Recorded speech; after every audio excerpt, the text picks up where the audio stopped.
This is the Benjamin Zulu Global. Welcome our viewers from all over the world to the home of the Heartmans. We're converging to learn together because when you know better, you can do better. And a better life is what we all want. Better work life, better family life, better personal life. Now, we are talking about step up. All right? Then we'll be doing Q&A, then hookups. The first thing we are discussing is about stepping up.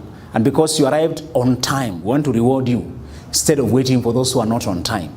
We'll be starting on time. Those who come on time need to be rewarded. Now, I want to tell you a few formulas, and if you follow them, you'll never be depressed again. At least not the depression that comes from failures of life. There's a depression that can come from chemical imbalances, not stresses of life. But you will never be stressed until you're going down in your life again. Many times, why we are out of touch, why we feel overwhelmed, it's because there's something we are not able to figure out. It's something we are not able to figure out. Now, the happiest person, one of the quotes I want you to remember, and although you may not be able to write everything, by the time you write 1 point, you miss 5. Goodness is we are recording it for you. We'll be able to watch it again and again on our YouTube. So you don't need to get very distracted. Sometimes writing can also be very distracting if you're not able to just note a few. The happiest person is one who is so absorbed in their work that they don't know where working and playing, where working ends and playing starts. The happiest person is one who is so absorbed in their work that they can't tell where working stops and playing starts. That if they were able, they would do the same work for free. If circumstances allowed, they would work without pay. If they won a jackpot of millions of money, they would continue doing the same thing without pay. But many of us are saying, if I got $1 million, you'll never see me here again. Some are saying, this job, I'm just enduring it because of circumstances, if I could. And you will never get what you're wishing for. Because I was writing an article this morning about speeches I was giving. We had graduations this week. You remember that? Some people are graduating and all that. And I was telling them that we are graduating, 60% of students, graduates in Kenya did courses they don't like. They have no connection with. And because they are not proactive enough to do anything about it, they procrastinate through the 3, 4, 5 years, and they come out having done something they don't like, and then the second curse, which is for 90% of Kenyans and Africa in general, they are lousy. You are lousy at something you are not good at. What do you get? Average. This person was not engaged at all. Go to university. They are gathered around hotspot points where there's Wi-Fi. That's where they are. They're just taking selfie online. And on weekend, they're lazying around. Many of us studied that way. We drifted through, being carried by fun and whatever. Partially why we are so frustrated is because we put foundation in areas we don't like being in. Many of us, nearly everybody, has a clue that whether what they're doing is what they're supposed to be doing now, because sometimes your personality evolves. You can start with finance, and as you move on, you feel like you should now go and teach the same finance thing. As you move on, you feel like it should be a consultancy. As you move on, it goes now to business. As you move on, but every time you are centered, you feel it. True of us. When you start growing restless about what you're doing, you know very well it's time to move on. But change is always risky. You risk poverty. Many of us, you know you can be broke. We fear losing everything. There's a risk. Thank you, my brother. Welcome. Man. There's a risk of falling down. There's a risk of losing everything. We don't change because we fear what might happen if I disturb the peace I'm in to go to the next thing. Every time you know you're supposed to change, there's panic, fear, anticipation, anxiety. We try to postpone and avoid it. And then sometimes the divine helps you. You lose the job although you did not like it. The person who was tormenting you in the relationship breaks up with you. If you are wise, you'd seize the opportunity to do what you needed to do. But if you're still fearful, you look for another job of the same nature, for another relationship with a similar kind of a person. And yet you have been assisted. You have seen people who are telling you how they broke up and how they are crying. And when they were in the relationship, they were also crying, telling you how it is so bad, how they are stressed. After breakup, they're also crying. Now, how do you help that kind of person? They should be happy that there's relief. Finally, what they were unable to get out of has broken on its own, and now they are still crying while they are being left. Many people, the cause of our stress is only fear. Fear of attempting the change we know is due. I can predict and tell you the solution to the thing that you are afraid of doing, the thing that you think. Somebody was told he was so much hooked to smoking, and he said he could not get out of it. Alcohol was in his blood. And he said, I can't stop. I mean, tobacco was in his blood. When I try to stop, I get all these cravings and all that. One time he got pains. When he was examined, he was told he has a heart condition. And if he continues to smoke, he will be dead in 6 months. In that doctor's office, he took all the cigarettes he had and threw them to the dustbin, and he never touched a cigar again because death was presented in front of him. Many of us, the fear of, can I endure the cravings? Can I endure without this drug? Can I endure without this? Relationships and drugs sometimes are the same things. There are many people who are in a relationship as a drug, as a fixation, as a comfort for being something to be with. The next thing after fear holds you back, desire drives you forward. The first thing I want you to know, if your job is driven by desire, a consuming passion, to unleash something in you that you are unable to close in. There was a grandmother in America who came to be known strangely as Grandma Moses. She was called Grandma Moses for some strange reasons. I think one of the works she came to do later. But when she was a teenager, she had a passion for painting. What kind of painting?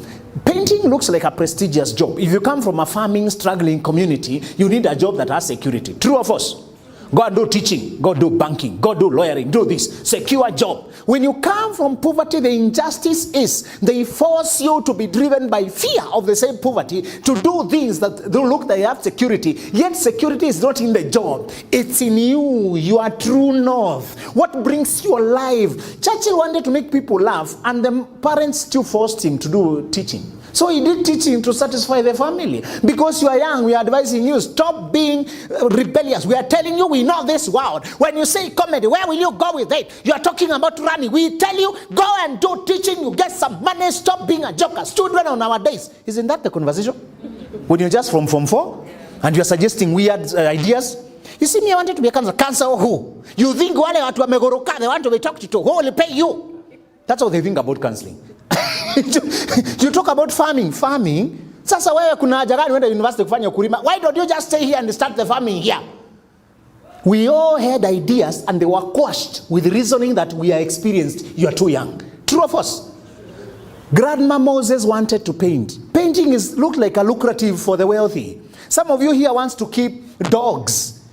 But the community you come from, dogs are stray dogs. They die on the road. They're useless things. And you want to breed what? Now imagine a mother from Kirinyaga, Gui, unajaribu kumwambia. Some of the things you wanted are so strange among the people who brought you up that unless you are courageous, it will be quashed. Grandmother Moses was told, forget about painting. You go farming. She came from, I think, Texas, some of the farming communities. There's money here. Plant wheat, get money. Be realistic with life. That's how they tell us. Be realistic, isn't it? And so she settled for that kind of life, got married, and she suppressed that. How many things are you suppressing? Many of you see me doing this and you are burning because this is your career as well. But it has no money. Who will pay you? You have rent. Be practical. Look here, you have a job. How many people, if they had a job like this, you see you are not even appreciating the opportunity you have. They think you just want to quit your job, yet you want to pursue yourself. And then Grandmother Moses lived like that. And then life happened, and she went on. By the time she was 60, retired, now she could not farm anymore. 60-something, and children are grown. By the time she's 75, children are out of the house and the husband is dead. 75. She said, anyway, now that I'm here alone, what do I stand to lose? So she quietly, secretly went and did what she should have done 50 years before. Quietly bought a painting brush and asked the guy how they are used. She was shown basically and bought, and without telling anyone, she started passing her time. Grandma, what are you doing? I'm just passing time. I'm just passing time. Started doing the things she wanted. She would finish this, go to the other one. She would buy a canvas. Now she has a few things she can say. Sell a goat here, sell some chicken there, and just buy. One time, people started, a visitor starts showing interest, starts talking about it. Neighbors started coming to see. So she would display them just outside there. And she's just drawing. What is this? This is the landscape of Texas. This one. Then she would draw sunset. She would look at wind. If wind paints an image. She had accumulated many pictures she wanted to draw. She would draw herself, her grandchildren. When you have a birthday, she draws you. She had started that. People started noticing her drawings after 3 years, when she was 78. The next show, she was invited to exhibit. When she exhibited, it became a whole wave. In fact, today they have a name called Primitive American Paintings. They have been immortalized. She was, one of them would go for 10 million Kenya shillings, over 100,000 USD. She earned more money in 1 year than she had earned together with her husband for their 50 years of farming. That thing you are calling, nobody understands me. It is said that she lived for about 10 years, and her painting, for the time she had her presence of mind, has been unraveled and unrivaled. They are only being compared to people like Michelangelo, and other great painters of history. And yet she only did it the last 10 years of her life. It has been impossible to estimate what she could have done had she had the right rebellion. There's such a thing as positive rebellion. When you are stubborn, when you are positively stubborn towards what you feel inside, that's a good rebellion, and everybody needs it. Society is trying to make you what they know, yet they don't know you. Let's repeat that. Society is trying to make you, but they don't know. Thank you very much. You are a new phenomenon in this world. God did not duplicate anybody. Even identical twins are not identical. They only look identical. Their DNA is different. Their fingerprints are different. You are so different that it is ridiculous. You're listening to us to tell you where to go, yet we have never seen you. So ridiculous. The first thing I want you to step up. I'll tell you only 3 things to step up. Step up your career. Step up your job and stop working for money. Why are you working for money? Because you are afraid. You are afraid of changing your status. You are aware that if you change jobs, you might have to lower your cost of living for 2 years. You might have to move from Runda to Roysambu. Hopefully, not literally, but many of us know the lifestyle we can adjust and survive without a job for a year or so, isn't it? We know something you can do. But you are afraid of what they will say. What will I tell people? What about those I'm supporting? What about my chama? KFC was started by a frustrated old man of 66 years. What if he had started earlier? What are you waiting for? Until the bells are ringing and you're being told, Mene mene tekel ufarsing, close your chapter, it's time to leave? We all know we have a short run across this stage of life. We're only running from there to here. We all know it's a flash. We know it, isn't it? But we like to forget it. T.D. Jakes said when he was 16, the father was dying, and he told him, my son, before I figured out what life was all about, it was time to go. Is that the kind of last remarks you want from your parent? And he said, the other day he was young, and the youngest of the dearest of the mother. And within a short time, now he is the one with the gray hair and grandchildren. He clapped and said, it's a very short run. Do what you know you should do. Stop working at something you don't like. Take the courage home today. I was studying law and I was supposed to become a lawyer and make my community very proud. Me too, I was where you are. Apparently. Now try to picture me as a lawyer. You know, when you score good grades, they push you to the big 5, isn't it? Yeah. engineering, medicine, law, and bring prestige to us. Our son got an A, A. And then parents are projecting their unfulfilled wishes to you. They wish to be doctors, they became patients. Now they want you to become...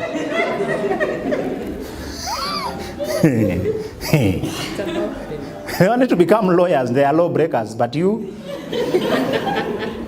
should scoop for them what they lost. So because they had big lawyers of the community, they thought this is the next one. And they hype you. Sometimes scoring A is a curse. If you know a friend who scored an A, go and help them. They are confused. A opens too many options and invites too many noises. When you score a C+, you generally get a quiet life. Your chances are few and opinions are fewer, isn't it? By the way, people score C+, generally have a more quiet life. These A guys, they become so frustrated, and when they don't get money to justify the level of intellect they have to smoke weed to forget that fact. The reason some people are smoking weed is because they're too brilliant and they don't have money to measure up. Are we together? Just don't tell them, but that's the truth, isn't it? Many people are trying to forget what their potential is. Whenever I meet people from the big schools, Staré, Alliance, no, they can't mention the school if they are not successful. They avoid revealing it. But if they are swinging on a chair as a manager, Alliance will come up somewhere, and I was Alliance from nowhere, and related conversations. Now they will brag with the school because we associate A playing with grades. Yet, that person who scored a D, they know they have no chance in classes. They took themselves to Nyamakima with humility. And they put their mind to business. They come here with a Prado, with a breathing vehicle. And what you have is a tie and a file as a lecturer of University of Nairobi. and you're trying to explain to them with big language. And they're asking, how much is that? How much? They just want you to mention the million. They pay and they go next thing. I taught tuition as I was very humiliated because I was very bright, trying to teach tuition. What I'm charging is pocket change to them. And they are not, themselves are not academic. We were in school with them, they went ahead, they could just see and all that. Then they're asking, I have a younger brother, can you tuition? And I say, yes, 1 week is 5,000, it's okay. What about the 4 week? Can you do the 4 weeks, all right? I have three other three friends. Is this the number I should send to? They pay me together with the villagers. I was introduced to the vanity of intellectualism early in life because I was called a bright kid. I saw others get what I'm hoping by the time I retire. They get it now. Humility matters more than intellect. Being down to earth and ready to try everything. Stop holding on to your intellectual job, to a big title that keeps you on loans, an empty pocket. Yet the other colleagues you used to show mathematics, now they are showing you money. What would you rather show?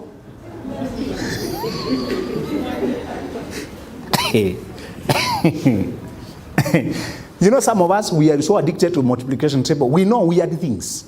Like the square of 15, the square of 16, 45 times 5. We know some things. Like now I know 15 squared and 45 times 5 are the same thing, 225. So you want 15 times 17 is 225 plus 30. So I'm bragging without I can compute things in the head. You go to a warrior or an Indian who can't add anything. They keep holding a calculator to add 10 minus 2. But the amount of money they are handling, who is better? They can't add anything in their head. Even you ask him, this is Bahrain, 400 minus 100, 300, do 300. He cannot remove one. Haven't you noticed that injustice? They cram us with the things while other guys are pocketing money. What do you want? Why are you in that big title job? Some of these companies are tricky. They give you a big title with no money. It's a private school, you are the principal. And your salary is 25,000 before tax. Your take home is 18,000. Your shoe is 90 degrees. And you wait for students to disperse. And then you pass. You're in this big company that has given you CEO and all this and all that. Stop mentioning titles. Always check the activity they induce in your bank account. Are we together? Better to be a customer care at Safaricom. With better pay. From today, be practical. Stop holding to your history that you are this intelligent and you'll be embarrassing your villagers when you're not doing a prestigious job. Many lawyers are very frustrated, and just the name of law keeps them tied there. Any learned friend here from law? Oh, thank you so much. You know that industry. You're supposed to wear suits. You're also from there. Yeah. You're supposed to wear suits and appear proper, like counsel, and make your presentation, carrying a file. Society fears you, and the banks also fear you. Because you don't pay. Creditors know you. So law has a bigger name than the practicality. So to change from law, I was almost cast. Then I suggested me, I don't feel this law. Hey, Shatani, Toka!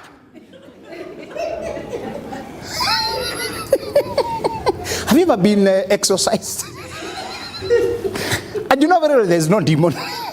But since they have gathered a meeting with the pastor and you have been invited and you suspect you are the suspect.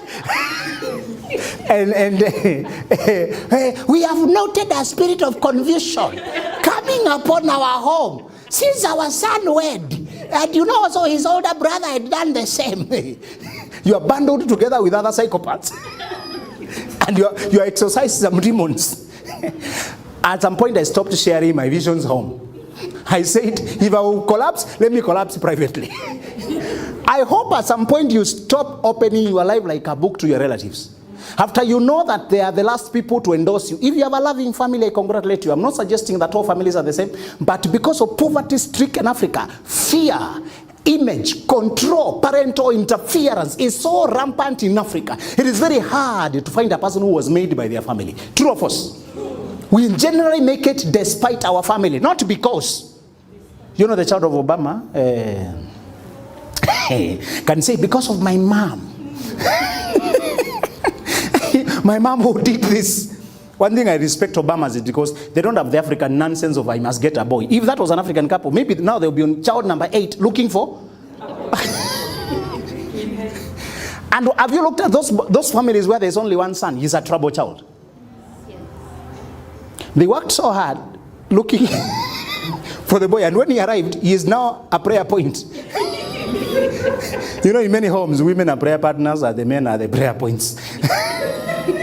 And they no longer mention names. Namukubukeira isho yagu. It is generally known. That is a prayer point. So the day I attend the fellowship, I notice there's a lot of joy, and they are directing joy at me.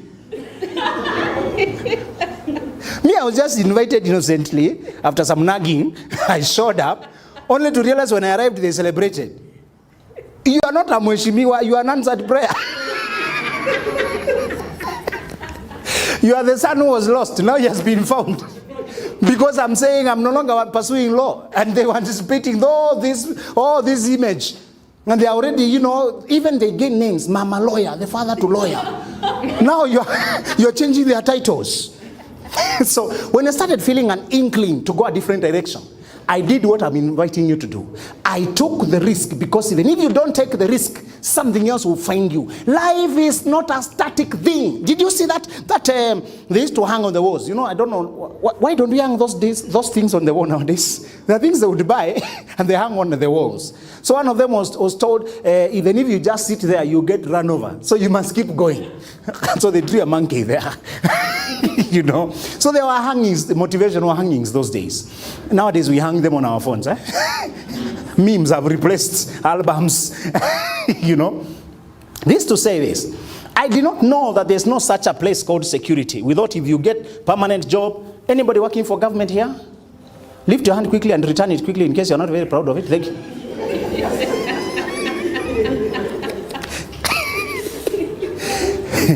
Government jobs are tricky. They give you security, but they keep you small. But because it's called permanent and pensionable, you don't want to imagine leaving it to go anywhere. You'll be cast. You think you've left the only thing. But government, the only people they pay well is maybe the president and the top in every, maybe just the top people. Those are the only guys who are paid in a way that they can grow well. Government pays salaries that have been agreed on by the masses, isn't it? Who voted on your salary? Isn't it the masses? Who don't have that kind of salary? Were they going to pay you well? No, just think about it. Your salary is it's a consensus. It was agreed job group A, job group B. This one, there is no government job that can make you wealthy. Government salary is only a seed. It's not permanent. If you take it as permanent, you remain permanently small. Remember that. And the idea that you should stay stuck there is a curse. Refuse it. In fact, one thing I used that I want to show you is I was given this concept that security is not a place you climb. Now I have a job, government job, Safaricom job. Don't even mention the size of the companies you work with. But they learn to not praise United Nations because you're working for Red Cross, working for this. People, the more you mention, the more they bring their own notions of wealth or whatever onto you, and they want to heap it on you. Learn to keep some things private, and don't even call yourself an engineer. Don't call yourself a lawyer. Say, I do engineering. I do advocate. Make the job something you do, not something you are. I am not a teacher. I do. That leaves you free to also do farming, to also do singing, to also do selling, to also do this, to also do, make business, your job something you do. Separate it. The language you use programs your conscience. Are we together? Do not be contained by the career. Let it be something you do outside there, so that it is something you can change. Grandma Moses was a farmer, but she called herself a farmer. Instead of saying, I do farming, so that she can also leave a space that I also do painting. Remain you, and don't be swallowed by your identity. And when you become a mother, don't call yourself Mama Joy. Mama, there's a lady at home called now like that. Say Mama Jane, for example, and then Jane passed on. How do you identify her? And that's the only name you knew her by. Don't identify yourself with the roles. Remain yourself. I am Benjamin. Maintain your identity. Don't be swallowed by a role. I am Mrs. Benjamin. What if something happened to the Benjamin? You know, my wife saw two very tiny cars driven by two old people. Very similar, new, tiny. One is Mr. Benjamin, the other one is Mrs. Benjamin. And they are following each other going to the supermarket. So two old people were bought cars, maybe by their grandchildren for fun. And the cars look like twins, and identical number plates with the exception of one.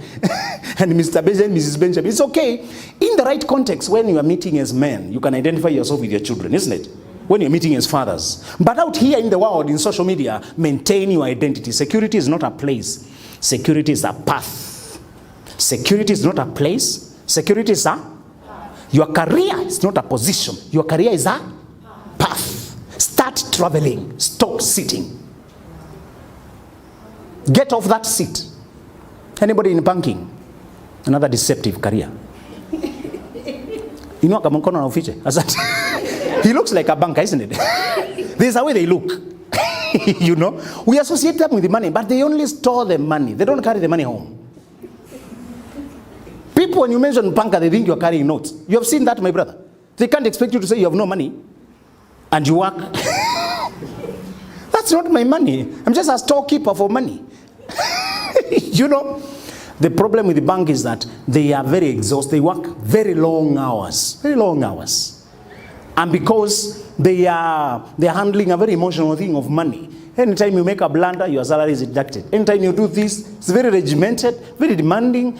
Sometimes after they close the bank, they remain there to work. They can work 12 hours. 12 hours. I don't know how far my brother is in the hierarchy. But especially when you get in, you can work so long hours until you're breaking down. The pay is not big. You're supposed to dress well. You have a name tag, maybe a rotating chair, and some air conditioning. Inside there, it looks good. But your life is not that good. Teaching is liked a lot, and it's advertised by our parents because it looks secure, it has a permanent job security. So government jobs, teaching, things like that, banking, they're praised a lot. But do you know, there are guys, if I tell you how what you love today was invented, somebody had to stop defining their security as a position. You don't belong where you are now. You belong to a path.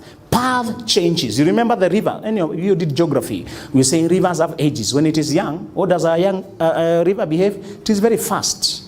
And it is usually few meanders because the gravity is very sharp and the path is not deep. Young rivers, they move very fast, they can erode, and they usually generally straight because the path is not yet deep. As it grows old, the river grows meanders. Why? It has cut a deep path.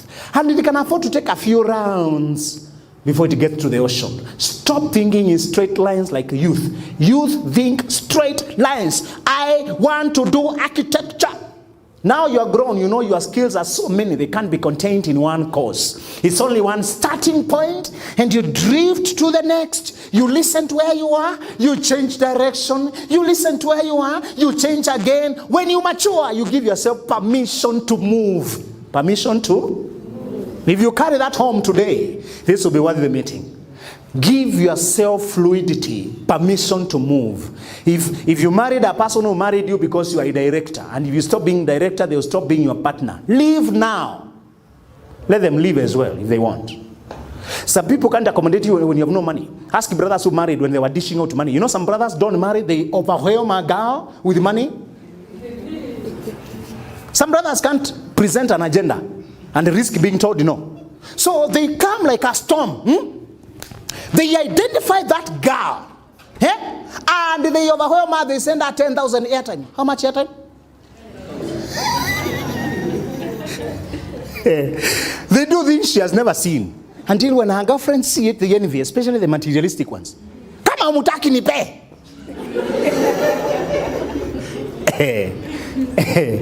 So the guy will work extra hard, even get a car on loan. Men can go very far, driven by testosterone.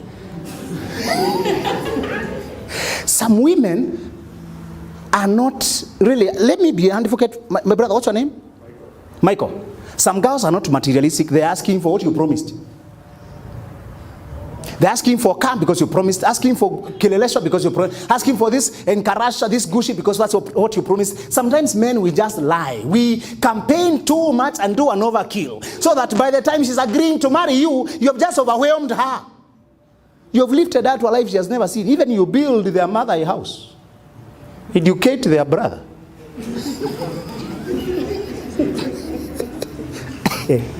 You're talking to their mother. Oh, my son. Their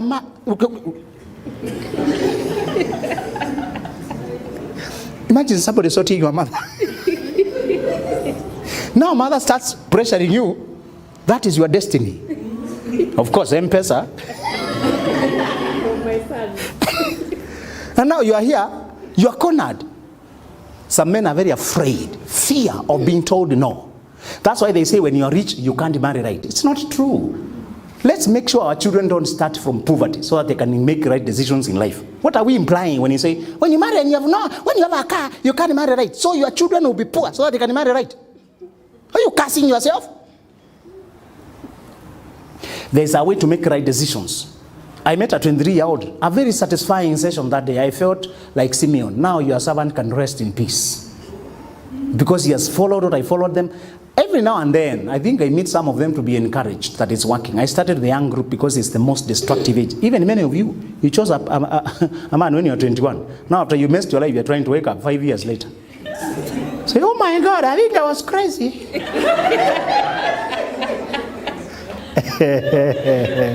Now you're very disciplined. I had to book for the conference. That time, forget conference. Even one piece of advice. Used to insult people and show them the middle finger. Some of the girls you are seeing here, looking innocent. You should have met them at 22. They were up there. And they are sure he is the one.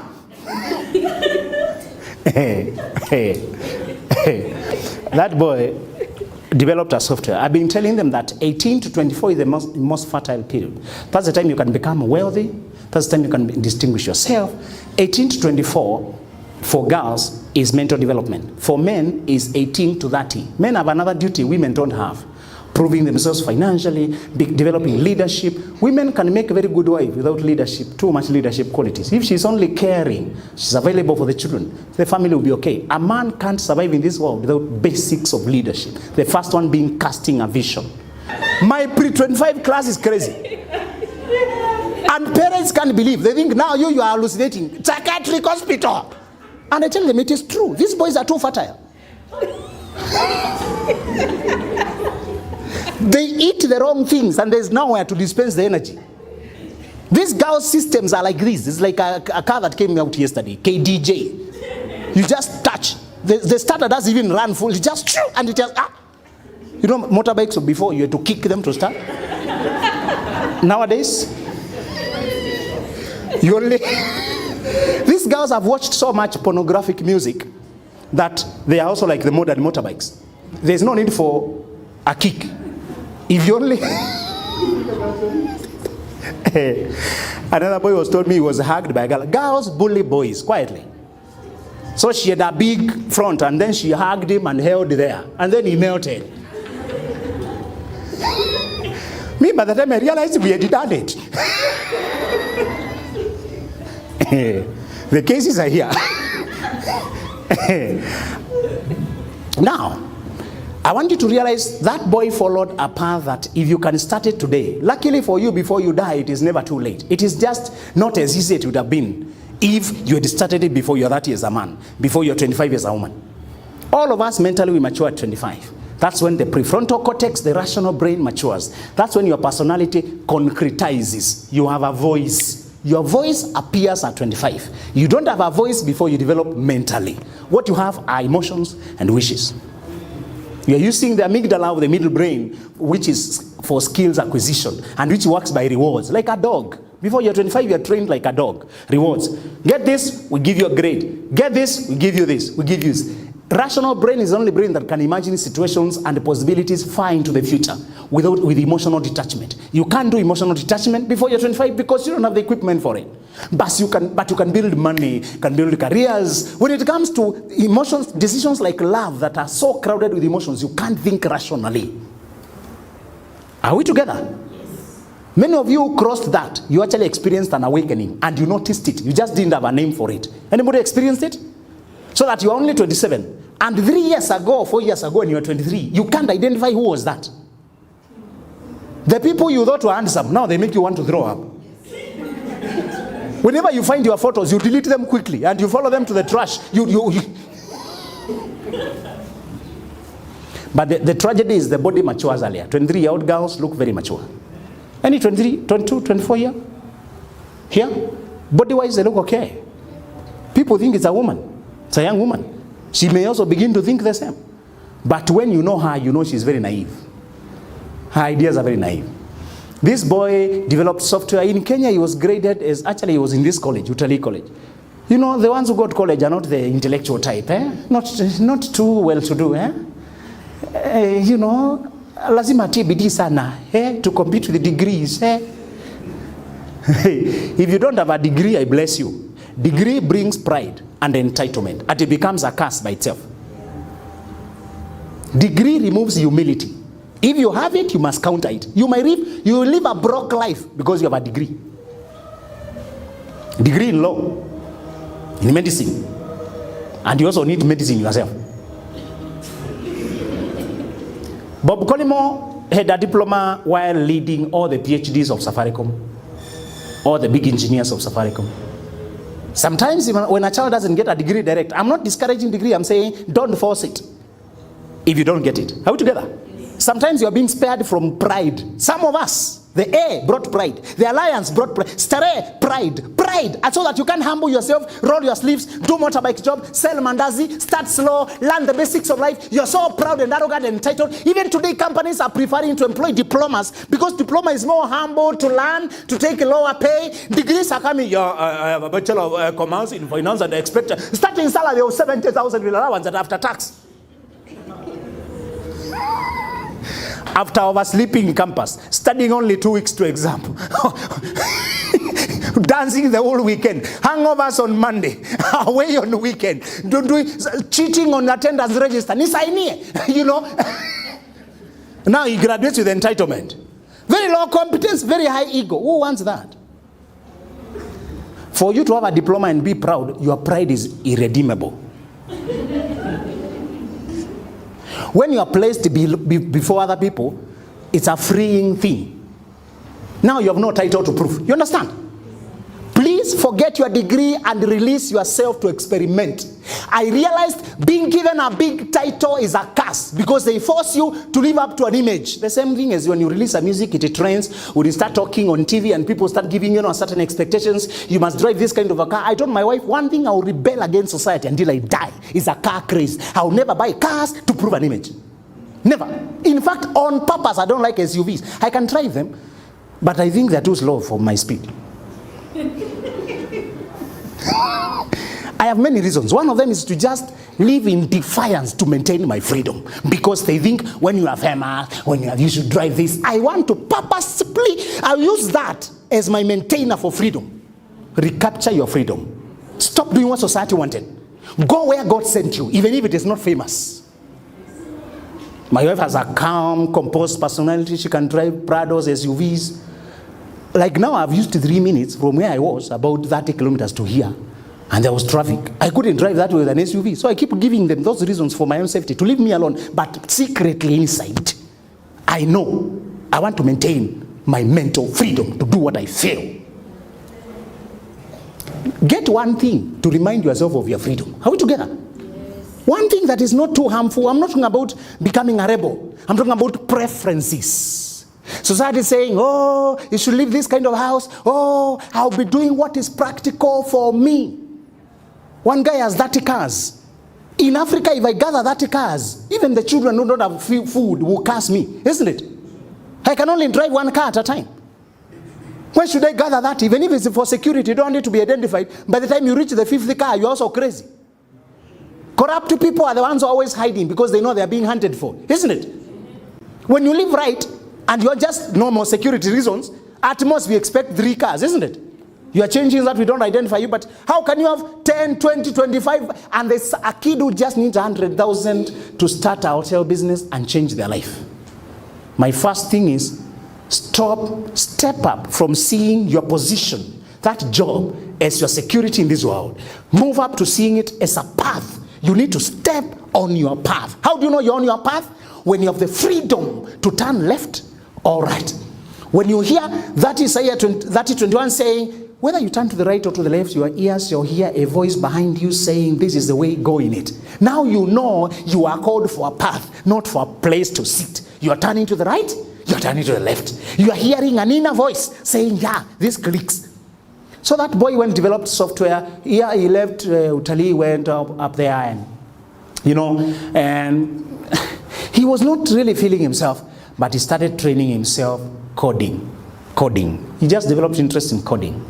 And he had enough independence not to go for these Subaru festivals with other boys and girls to go and drink and eat meat and to waste their whole weekend with borrowed cars and hired cars, cramped many of them in one car and feeling that that's fun. And now he would be left behind and he would be ostracized and ridiculed and trolled and bullied that maybe he's not man enough. Are you even straight? How come you never show up? He followed that philosophy of these years that I know I don't have responsibilities on my back.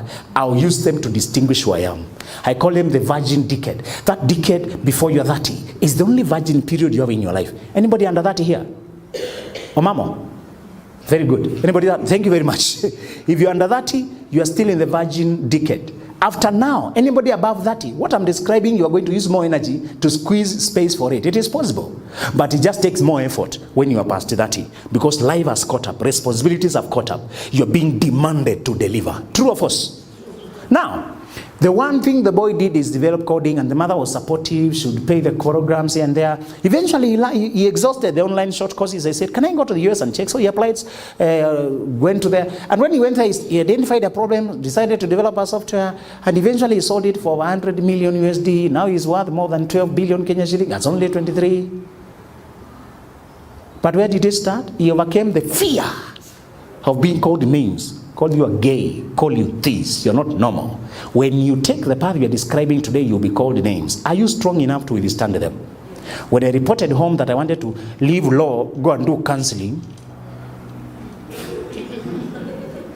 Who needs counseling here?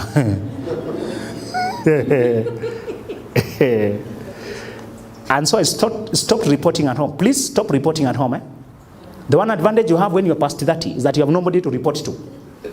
And if you're still reporting to anybody, any authority, any pastor, any bishop, any dad, you are sick. Once you reach 30, we said retire all authority figures. Maintain people as teachers and advisors over there. Decisions should come from you. What we talk here today, pass it through your own individual screening and your life and adjust it and take what you think, yeah, this is right, this is timely for me. Decide it from yourself and ride on it so that even if it hits the rocks, you adjust it with courage. You don't blame that person who advised you. Are we together? Yes. This is the Benjamin Zulu Global. Welcome our viewers from all over the world to the home of the Heart Matters. We're converging to learn together because when you know better, you can do better. And a better life is what we all want. Better work life, better family life, better personal life.